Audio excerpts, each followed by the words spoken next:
Tiyak marami sa atin, bad trip kapag tumurog na ang alarm tuwing umaga. Pero hindi daw ang taga Kapalonga, Camarines Norte na si Adele. Ang kanya kasing alarm,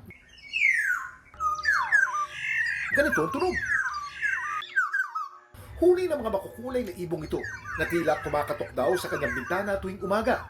Yung post ko po sa TikTok is parang last week lang siya. Pero simula po ng pandemic, lagi na po talaga silang pumupunta simula nun. Tapos hindi ko lang sila nakikita kasi meron pong kortina po. Ang mga bisita ni Adele may mahabang tuka na kulay pink.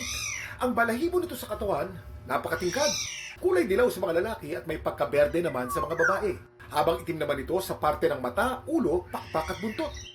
Ang tawag sa ibong ito, Oriolus chinensis o Black-naped Oriole. Sa Bicol, kilala itong kalyaw o kikiyaw. Native ang mga ibong ito sa Pilipinas at sa maraming bahagi ng Asya. Madalas silang makita sa mga kagubatan at paminsan-minsan sa mga hardin at taniman. Ang kinakain nila mga prutas, insekto at uod. Sa ngayon, least concerned pa ang status ng mga kikiyaw.